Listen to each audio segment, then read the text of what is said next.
Good morning and evening, everyone. Welcome to our webinar on green supply chain management and agriculture. I'm your host, Gabriela Cabezas, a global market analyst in the intelligence department here at Tridge. And today we have a diverse group of people at various time zones across the world, and we are excited to have everyone join us this morning.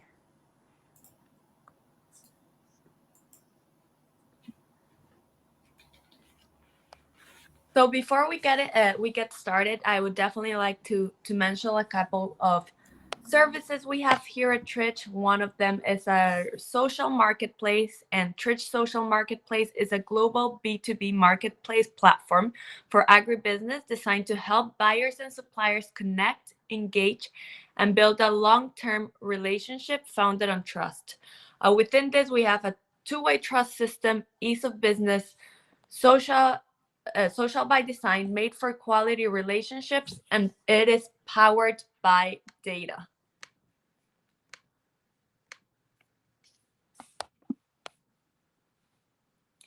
We would definitely like to mention and thank our sponsors today, Alfoa. We also have Nando, and we also have Korean Jeansy Delights today. So thank you for joining us today for our webinar. We are excited to share with everyone from our speakers and our panelists today. By the end of our presentation today, you will be able to fill out our survey in order to get our certificate for your participation on today's webinar.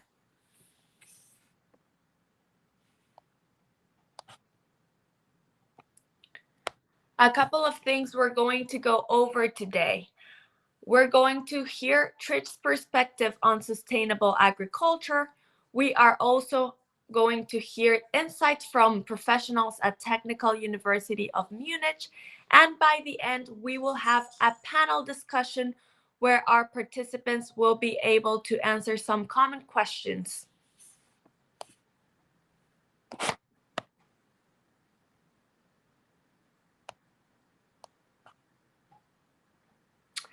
Again, thank you for joining us today. I am your host, Gabriela Cabezas, part of Tridge's intelligence team as a global market analyst. And today we have a wonderful team of presenters. We have Alper Akkurt, a global supply chain manager from Turkey. He will be joining us as a panelist today. We have Vivian Guan, a trade development member here at Tridge, and she will be a panelist as well. We have Ndubiwa, and he will join us as a speaker today, and he's a global market analyst here at Tridge. We have Oreoluwa, and he is a researcher, part of Munich University, and we have Elisa De Marchi, and she is an assistant professor. Both of them will be joining us as speakers today. We are excited to have everyone join this discussion. We know that we will have some enlightening insights today. Let's get started now with our presentation on Tridge's perspective on sustainable agriculture. MC, if you could please take over. Okay, thank you so much, Gabby. And welcome, everyone. Thank you so much for joining us. As Gabby said, my name is Mzingaye Ndubiwa, and I'm a global market analyst here at Tridge. And I've been covering a variety of products over the past 5 years, including coffee, sugar, and value-added products. And during my time here at Tridge, I have definitely encountered this ongoing discussion regarding sustainable agriculture and the green supply chain. So I've come to present to you how we have approached this issue here at Tridge. Please go on to the next slide, Gabby.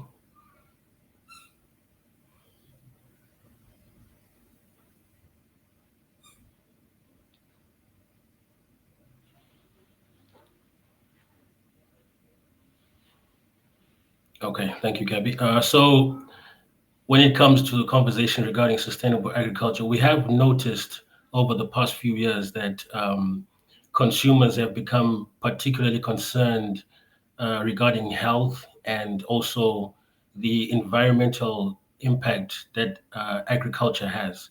So this has led a lot of our stakeholders, suppliers, and buyers to become more concerned about um, how sustainable and how environmentally friendly their products are as they move across the supply chain. And Tridge is definitely very much engaged throughout this whole process. From one end, we empower our stakeholders by providing them with timely, up-to-date, comprehensive market intelligence regarding all the different trends occurring within the industry under this particular topic. We also collaborate and partner with our stakeholders as well as we assist them to implement a lot of sustainable agricultural practices. And also, we take part in the conversation regarding policy change. So, when it comes to the topic of empowering our stakeholders, we go about this through a variety of ways. So, through our market intelligence, we provide insights, analysis, opinions, updates, a variety of different types of intelligence that empower our stakeholders so they are very well aware of what's happening within the industry when it comes to this discussion of the green supply chain. So, as you can see to the right, we have a few of our opinions that we've developed regarding beanless coffee, which has been a reaction by some producers to kind of like produce their coffee in a sustainable way. Plant-based chocolate as well, another reaction to the same topic, and food tech startups. So these are examples of the type of intelligence that we do share with our stakeholders so that they remain abreast with what's happening within this industry regarding sustainable agriculture. And then to further the issue regarding how we empower our stakeholders, we also provide a wide variety of comprehensive and in-depth reports to our buyers and our suppliers. So we have premium reports that we do. And as you can see on the right, we cover a variety of topics from food waste upcycling to plant-based products. And our aim here is to provide solutions for the problems that our stakeholders notify us of. We also compile custom reports, which are very case specific to provide a particular supplier or buyer with a solution so that they can penetrate the market, so that they can find solutions as to how to make their supply chain more green, so to speak. Then when it comes to the conversation regarding collaboration and partnership, as I said earlier, we work hand in hand with our stakeholders to make sure that they they can manage all their systems throughout the whole supply chain and implement different practices that will ensure that they have more green products. So we collaborate with them and assist them through this process. We also take part in policy making. We are part of these discussions, and as you can see on the right, I did add some pictures that show you some of the discussions that we have taken part in, and Vivian will share with you later regarding the types of collaborations that we have taken part in. And just to conclude, so Tridge is very much concerned about this topic of the green supply chain and sustainable agriculture. And we empower our stakeholders by providing them with up-to-date information, analysis, and intelligence in general, so that they are aware of the different trends, the different updates regarding sustainable agriculture, and they can react to them. We also help provide them with solutions and recommendations through our reports, and so that they can figure out ways on how to make their supply chains more green. And we also take part in collaboration with these stakeholders to help them through the process. And we also take part in discussions regarding policy change. And we are also very keen on expanding our portfolio regarding this. So we definitely invite more suppliers and buyers to engage with us as we move towards a more green future. Thank you.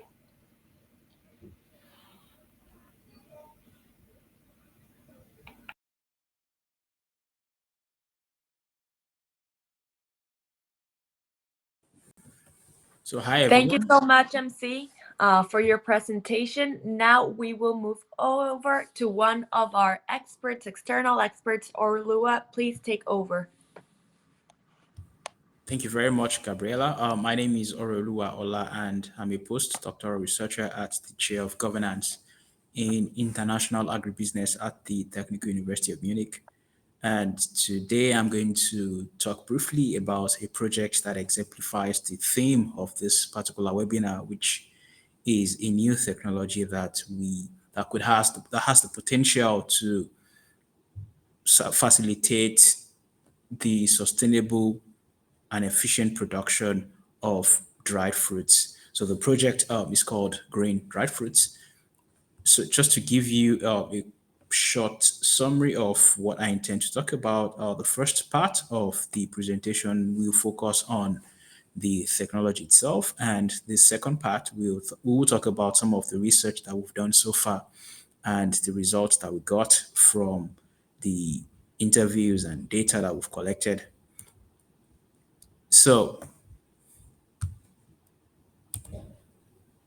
sorry, can you please move to the next? So dried fruits are the essential part of the Mediterranean diet, which has drawn a lot of attention in the past few years due to several external shocks to the food system that has exposed how vulnerable the food system is, and it has also highlighted the need to have very resilient and sustainable food systems. And as a result, there's a renewed attention on the Mediterranean diet. And dried fruits are an essential part of that diet. They are functional because they contain essential nutrients and vitamins, and they're also durable because they have very long shelf life and can be stored for long periods of time. And I have two numbers for you here that emphasizes how important dried fruits are becoming. In 2020, the market size for dry fruits was about $7.4 billion, and this is expected to grow to $9.9 billion in 2027. In the EU, the dry fruits market grows annually by 9%, starting from 2013. And from the research that we know, I think these are conservative estimates that about the growth of and about the growth of dried fruits, and also it speaks to how important they are becoming in our everyday diet. The main issue now is that when it comes to dry fruits processing, there's extensive use of chemicals at the processing stage for desinfestation, for drying, and for storage. And dried fruits have a tendency to retain chemical residues, which are very harmful to our health. And also, this causes some negative environmental externalities, and it affects the quality of the dried fruits, making it very difficult to market a lot of the dry fruits that are produced by dry fruits producers and processors. And this need created an urgency for a new technology or technologies that could help streamline the process and make it more efficient and sustainable. And that's where we have the thermal treatment technology. So we know in the past, dry fruits were mainly processed using solar energy. And this particular technology builds on that concept in the sense that we use extreme temperatures to process dried fruits. And the potential to combine this particular technology with modern agricultural technology is what makes it a very attractive prospect for ensuring that dry fruits value chain become more sustainable. And just to give you a quick overview of how the temperature works, the dried fruits are exposed to either hot air or cold temperature to achieve insect disinfestation. And this occurs in special facilities that are built for this particular process. And as I mentioned earlier, it is more environmentally friendly than the use of chemicals. and it's also less expensive and complex to use compared to some other technologies that we have out there for dry fruits processing, such as the use of microwave or for shock freezing. And in the Green Dried Fruits project, we aim to develop and test and implement the use of this technology to facilitate resilient and sustainable dry fruits value chain. And we focus specifically on three dried fruits, which is dates in Israel, figs in Turkey, and currants in Greece. And the project encompasses a team of entomologists, economists, food technologists, and computer scientists. So all the activities that will be carried out in the project can be summarized under three main headings. So the first one involves lab experiments that are aimed at identifying some of the optimal treatment protocols to achieve insect disinfestation without compromising the quality of the dried fruits. The second part of the activities aims tries to understand some of the dynamics surrounding the adoption of the technology and the implications of introducing the technology into the dried fruits value chain from both the supply side and the demand side. And the last activity intends to develop and create a user-friendly sensor hub that can be used to monitor certain parameters that are important during dry fruits processing and to facilitate the adoption of the technology. So from the Technical University of Munich, we are looking at this issue from the supply side, and we aim to answer certain questions, which include factors that affect the adoption and diffusion of the technology, the opportunities and bottlenecks the technology would create, how adopting the technology would alter the governance structures in dry fruits value chain. And as a preliminary step, we conducted a value chain analysis of the three dry fruits of interest in this in this project. So dates in Israel, currants in Greece, and figs in Turkey. So to conduct the value chain analysis, we conducted interviews with experts in the middle stage of the value chain, so those who are involved in processing.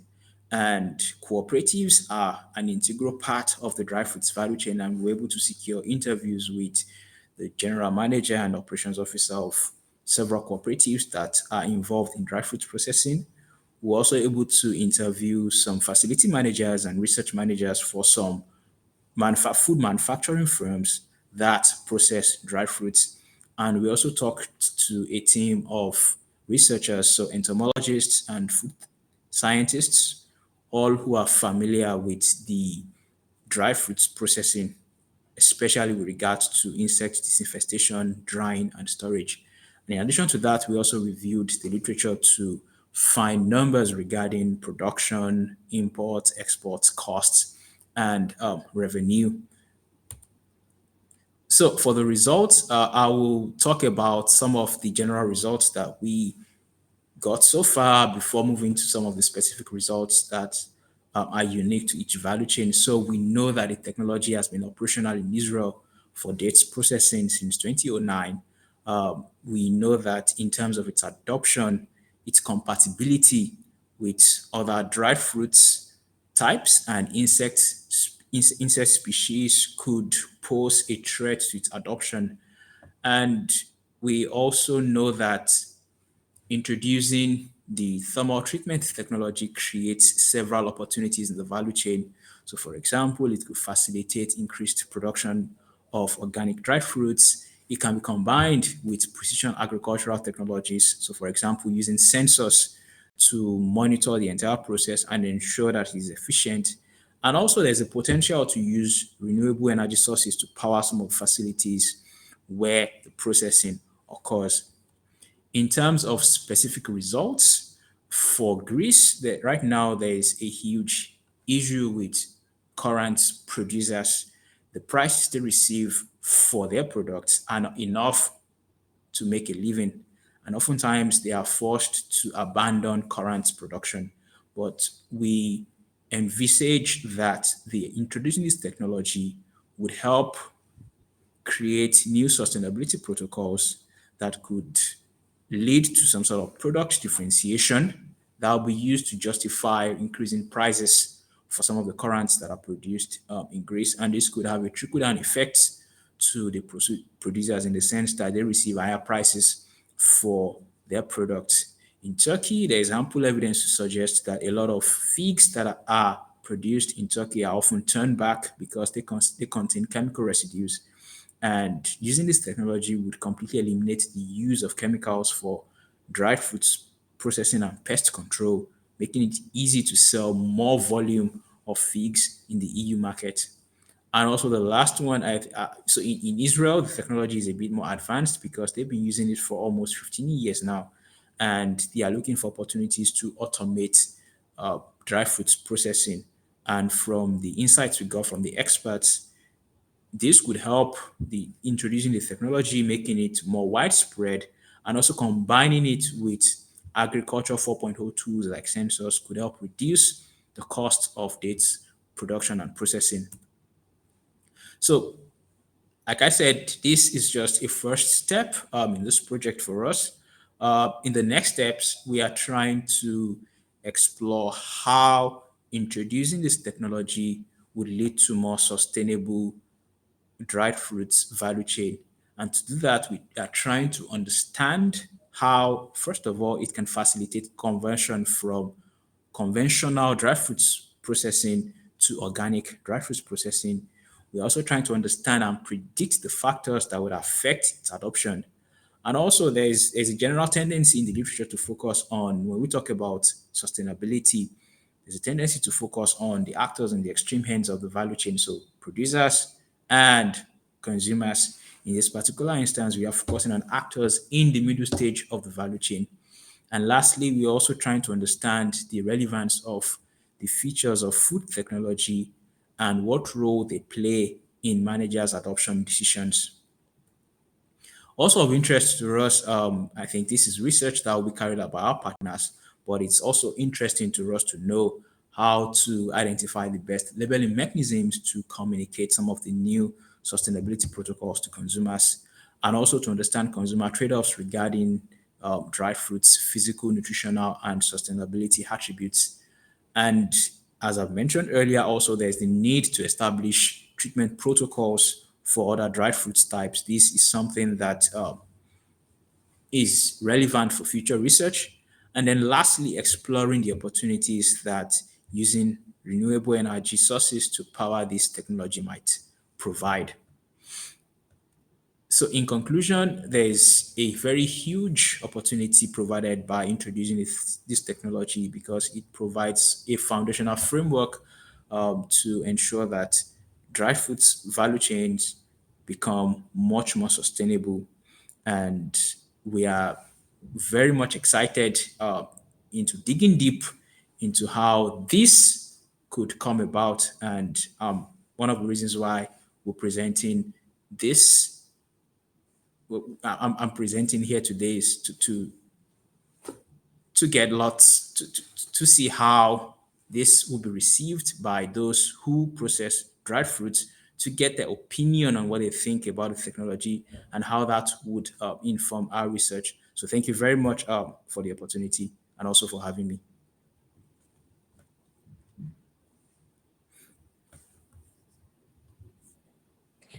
Thank you, Oreoluwa, for that wonderful and insightful presentation. And thank you to MC and our other presenters as well. Now we're heading to our panel discussion.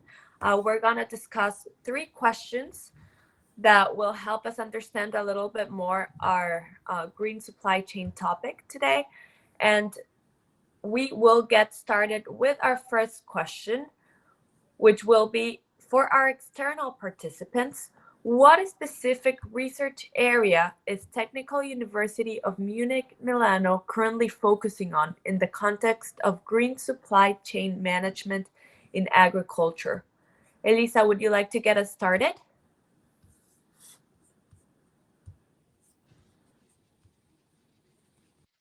Yes. Good afternoon, everyone, and thank you for inviting me today here. I am assistant professor at the University of Milan, working at the Department of Environmental Science and Policy. And I'm working directly with Dr. Ola on this project that I'm also, of which I'm also deputy coordinator.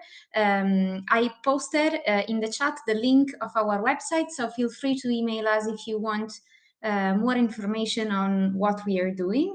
And now to go back to your question, what we are specifically doing is having a very interdisciplinary approach, and we are trying to understand in which way we can contribute to increase not just the sustainability of the supply chain, as Ore was explaining, of course, with these new technologies that we are developing, but we are also trying to understand how the impact of our project can be extended to a number of other durable commodities. So in this case, we are focusing on the treatment, especially the pest management in post-harvest stages, and we are trying to substitute unsustainable technologies with thermal treatments, as Ore was saying.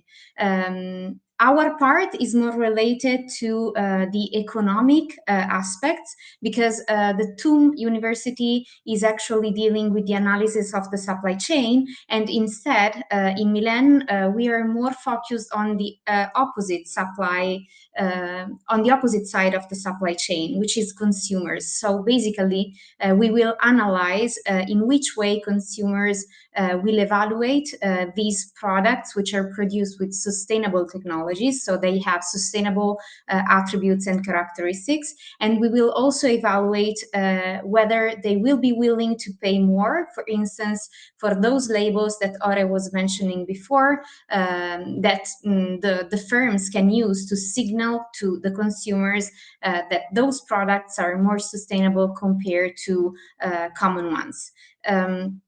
We are actually trying to set up the protocols, and these protocols should allow all producers to use the technologies in a very automated way, so that all conditions can be highly controlled and therefore very reliable. And we are also setting up the technologies. So basically what we are imagining and developing is a prototype of a simple app for mobile phones that can work together with sensors that are put inside the pellets in the storage facilities. And in this way, for producers, it should be very easy to check all the parameters of humidity, etc., and operate in a very sustainable way. It's not just that, because another advantage should be the fact that with these technologies and with these processes that are highly controlled, we should be able to also reduce energy demand, energy requirements, compared to common thermal treatments that are sometimes used in countries like Israel for dates, and in some cases, but it's not very spread, using coal with figs in Turkey. So that's another point that we will focus on from an economic perspective, working together. So TUM University and us, we will analyze economic aspects of, and comparing data with regard to the cost of energy and the cost of the whole process, to ensure that in this case also economic sustainability will be ensured with these technologies.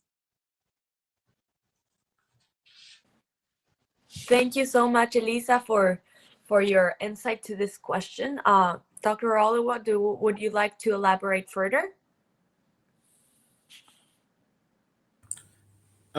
So I think Professor Demaki already mentioned some of the key parts of the project that we're looking at least from the economic side. The other thing that I wanted to maybe stress is the ability to extend this particular technology to other durable commodities as well. So at the moment, we are focused on dry fruits, specifically on dates, on currants and figs. but there's also the potential to extend the use of the technology to other durable commodities like fruits and vegetables. And I think overall, this could contribute to much more sustainable and green supply chains when it comes to food processing. Because as I mentioned earlier as well, the external shocks we've had to the systems in the last few years, so from COVID, from the war, has turned more attention towards durable food commodities. And the one way to do that is by processing some of the fruits and vegetables that we eat without compromising their nutritional and sensory quality into more dried agricultural commodity. And in that particular instance, this technology could play a very important role. Thank you so much, Elisa and Oreoluwa, for your answer on this question. It was definitely very insightful. Now we will head over to our second question that it's addressed to our Tridge members.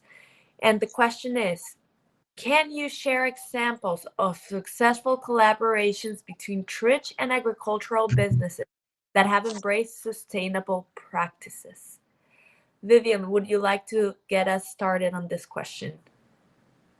Okay, hi. This is Vivian from Tridge Development-APAC team, and I'm mainly focusing on China market development. So for this question, I have two examples I want to share here.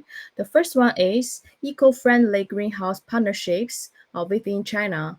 So Tridge has successfully partnered with the suppliers in China who operate eco-friendly greenhouse, specializing in cultivation of tomatoes and lettuce. Our trade serving as a connection between buyer and supplier, and our team mainly focus on help the suppliers to access to global markets with a focus on APAC region. Our efforts and concentrate on market entry strategy and buyer development, leveraging our unique data insights and extensive buyer network to help these suppliers to enhance their visibility and marketability. This collaboration underscores our commitment to promoting sustainable supply chain in the agriculture sector. And the second case I want to share is organic food sourcing for Japanese buyers. So within our APAC team, we have established relationship with Japanese buyers who are really interested in organic food sourcing. So we are currently focusing on helping products from China. So our role is to extend beyond matchmaking. We actively assist in identifying suitable suppliers for them and conducting necessary factory and product inspections to ensure the quality standards are met. So this is part of our border of fulfillment service, just as introduced in our official website. So our comprehensive approach supports both buyers and suppliers in achieving their sustainability goals, demonstrating Tridge integral in fertilizing in environmentally responsible in agriculture practice. So this is two cases from my side for this question. Thank you. Thank you, Vivian, for your insight on what Tridge is doing. Alper, would you like to elaborate further and give us some other examples? Yeah, thank you, Vivian, for sharing real cases with us. I will talk about what we did and what we are doing generally. Here are examples of successful collaboration between Tridge and agriculture businesses.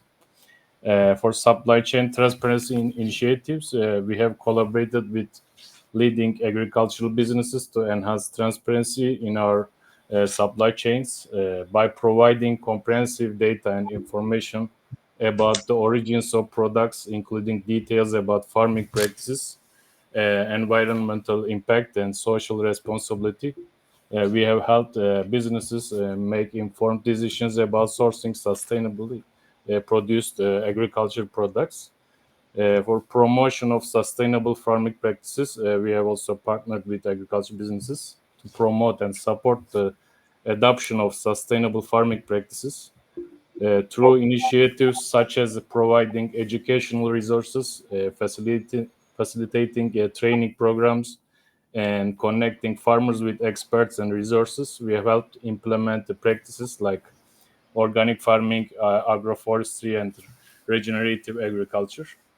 For market access for sustainable products, we have also collaborated with agriculture businesses to help them access markets for sustainably produced agriculture products by connecting them with buyers who prioritize sustainability, facilitating certifications and verifications of sustainable practices, and assisting with marketing and branding strategies. We have highlighted their commitment to sustainability.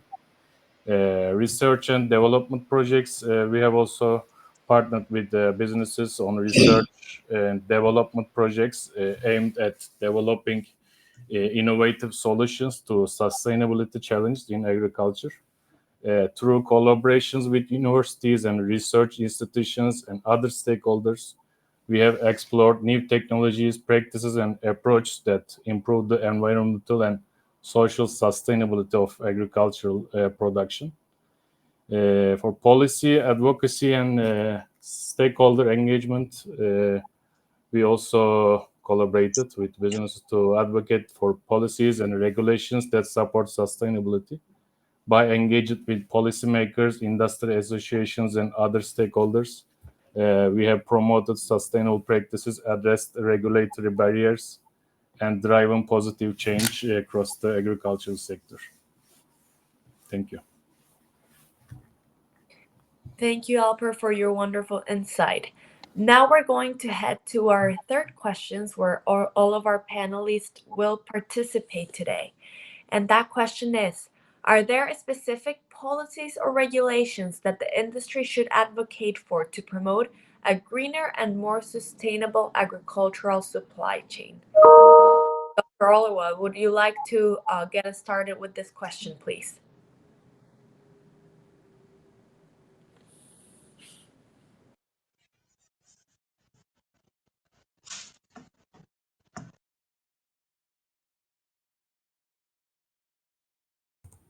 Sorry, I had issues with my microphone, so yeah. Um,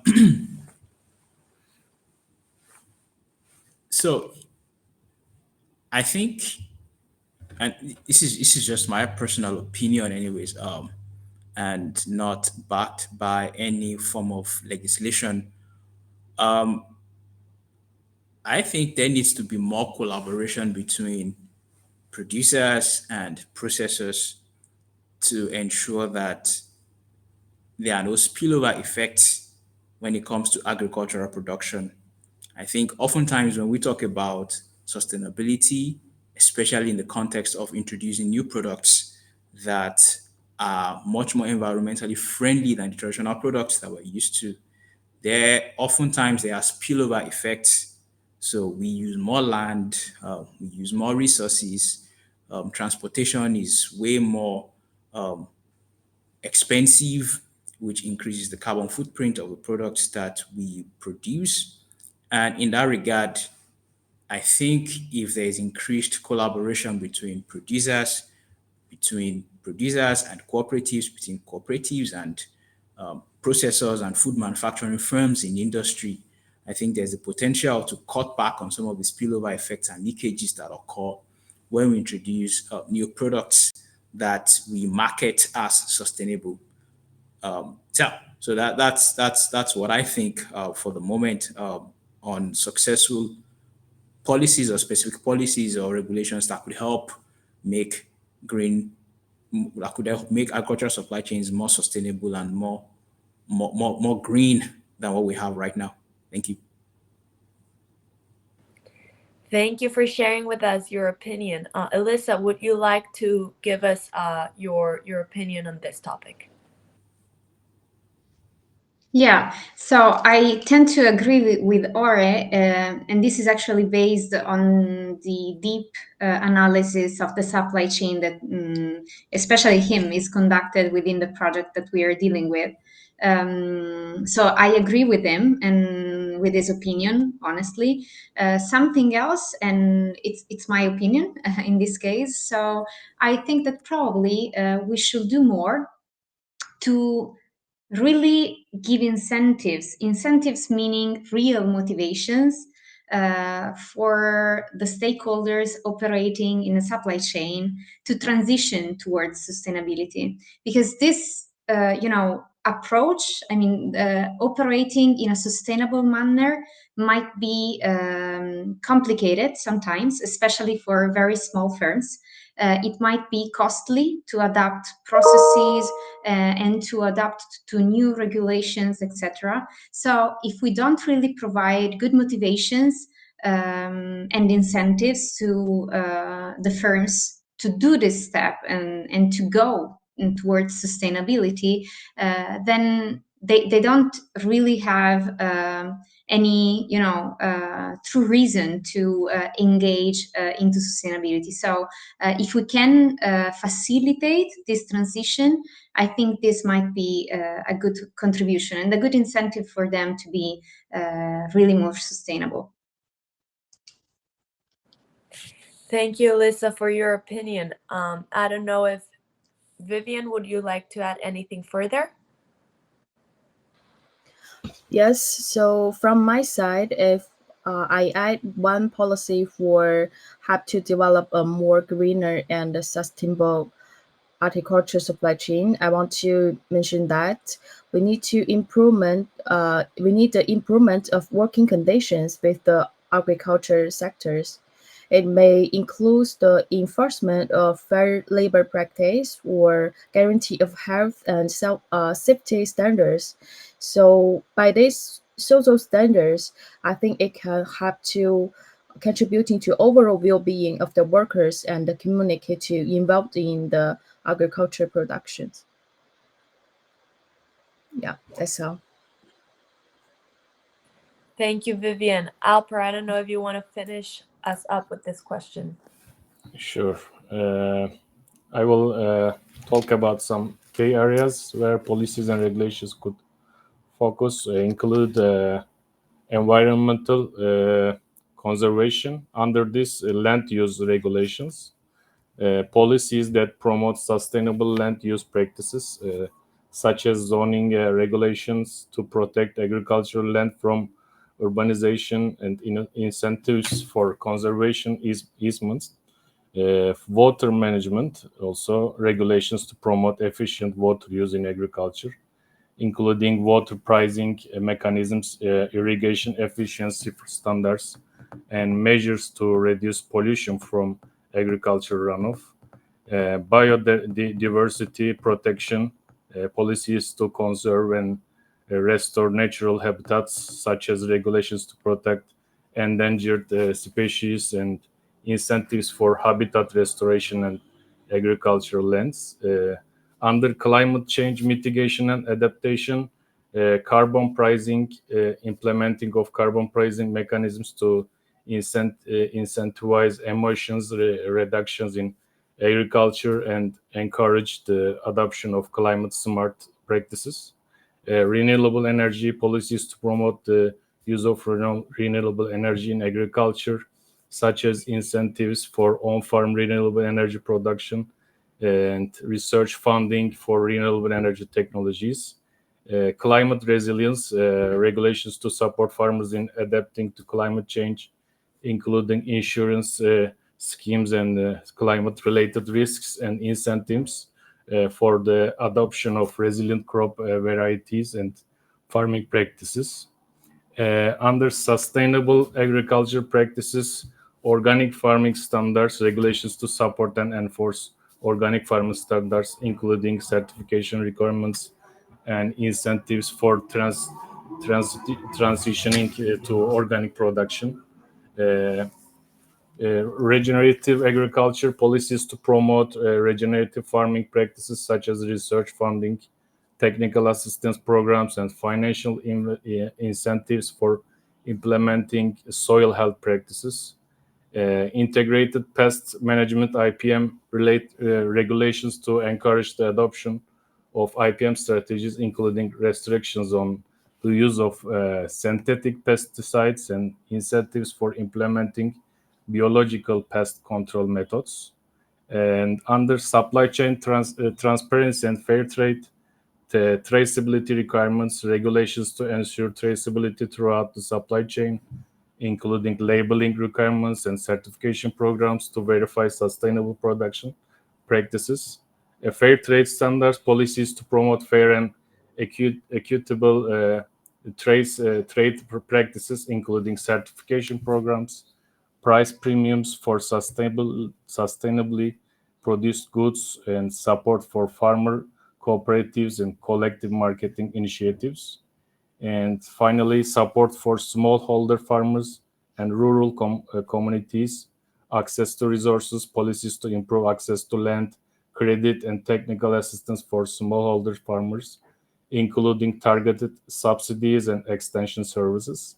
For rural development, investment in rural infrastructure such as roads, markets, and processing facilities to support sustainable agricultural development and enhance economic opportunities in rural communities. Thank you.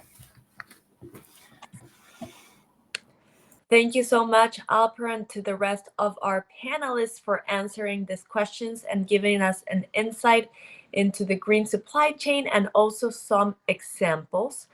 Now we will head over to answer a couple of questions that were posted on our chat during our webinar. Thank you for everyone who participated and posted questions. We will try to address a couple of them before our time is up.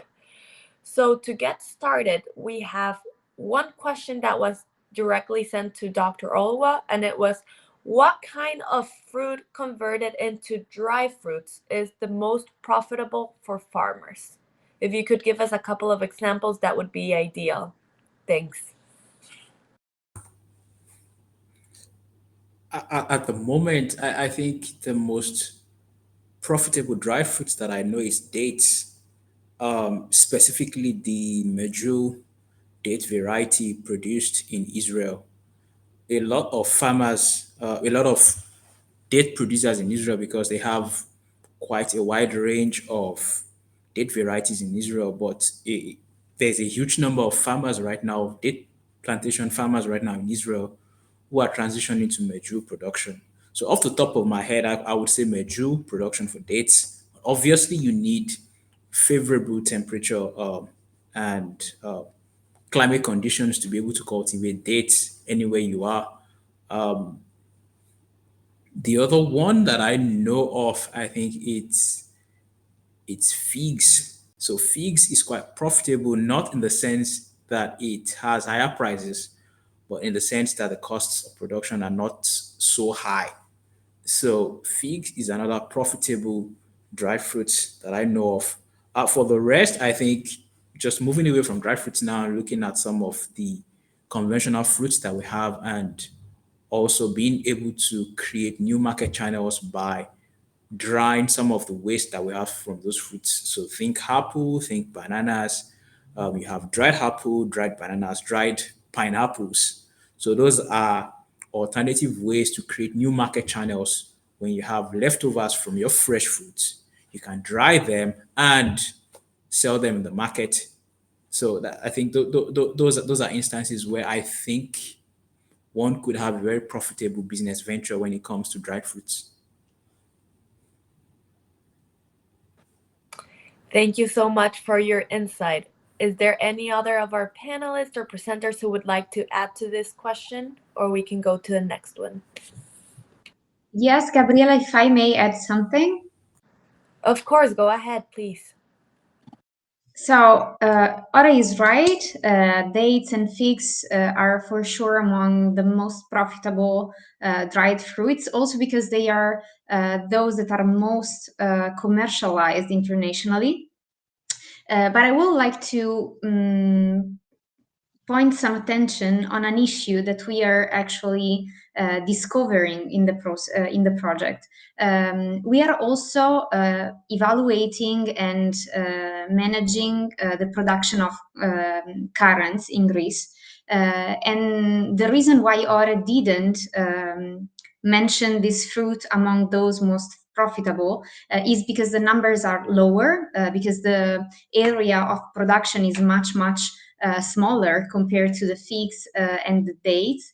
But it is also true that this kind of fruit might be much more profitable if the value chain was really valorized, because probably no one knows that these type of currants have a PDO market, and no one knows that. And even in Greece, consumers are not really able to recognize the added value and the quality of the product. So this is something not directly related with environmental sustainability, but it's still one dimension of the sustainability, the economic and also the ethical and social one, because this is, of course, has impacts on the workers in the supply chain and also the farmers, because they don't really get to have premium prices as high as they should have based on the quality of what they are producing.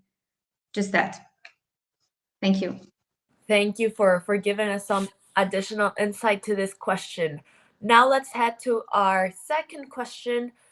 And that question is how to handle problems in the supply chain regarding quality and quantity issues from the farmer side. Is there anyone who would like to get us started on this?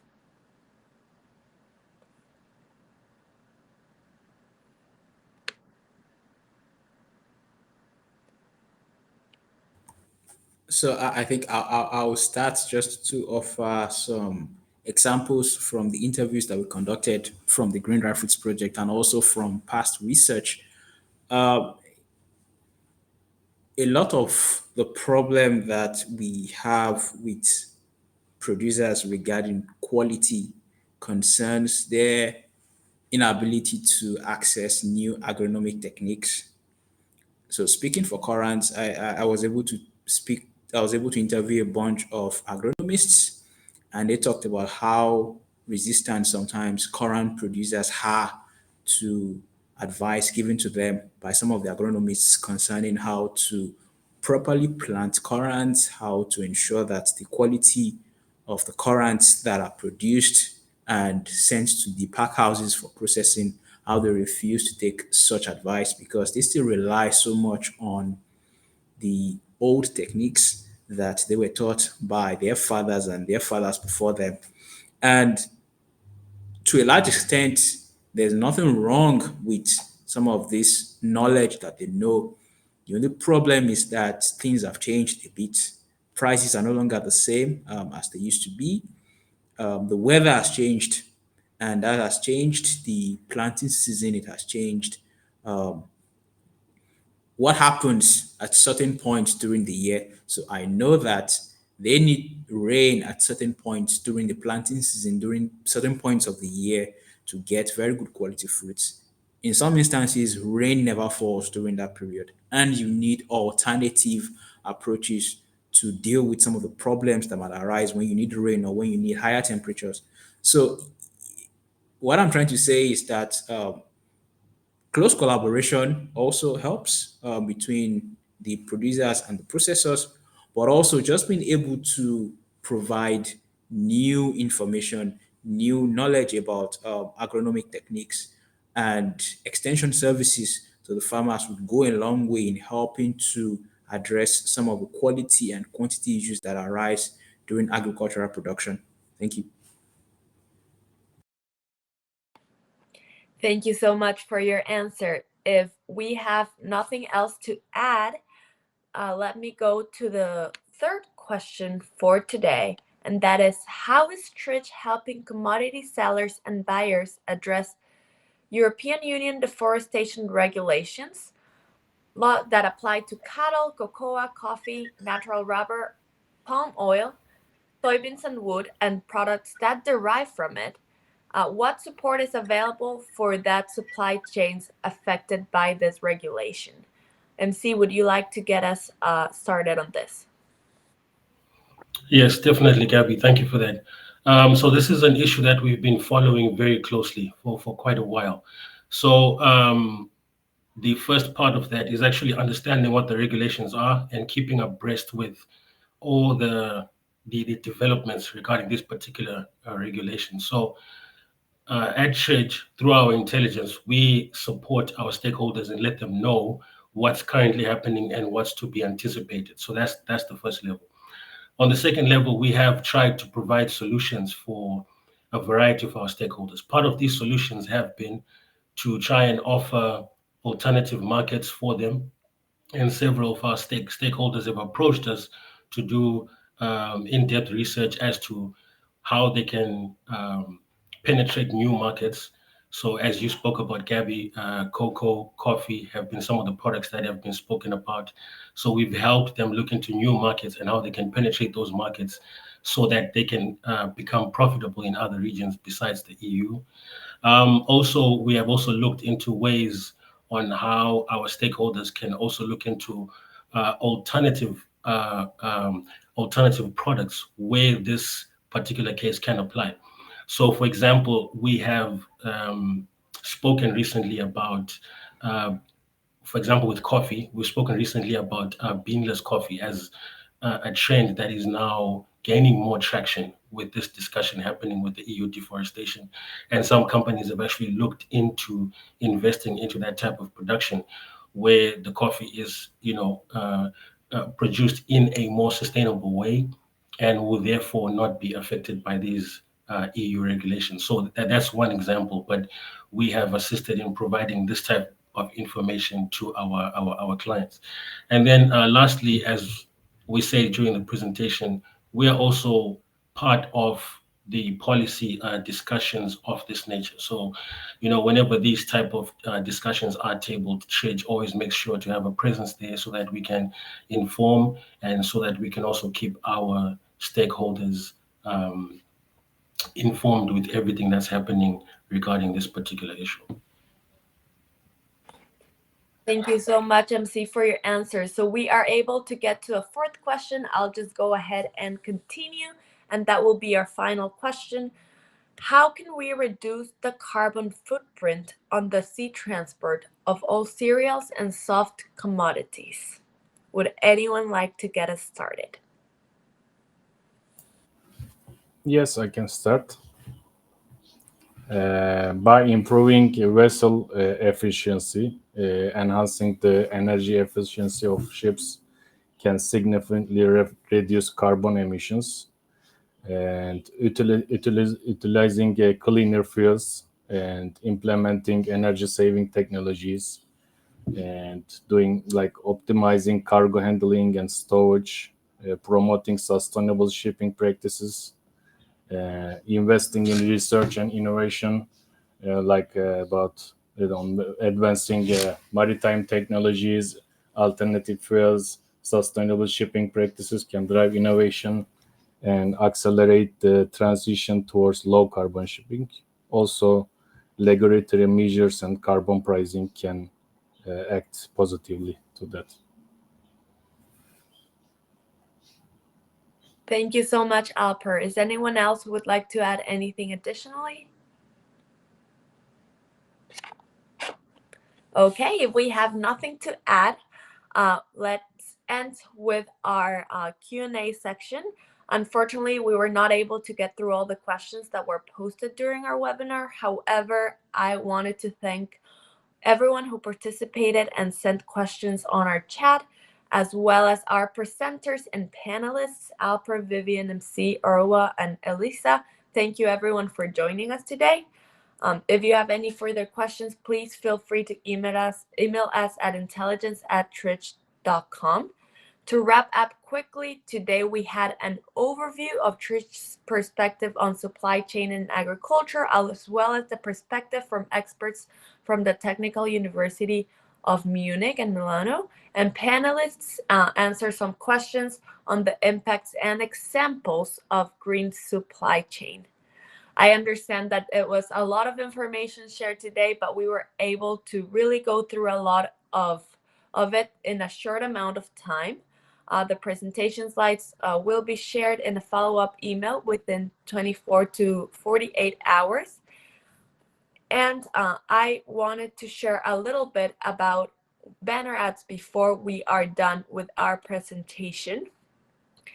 And we would like to announce that our service at Tridge for banner ads in our platform has been open to a newsletter and platform advertising.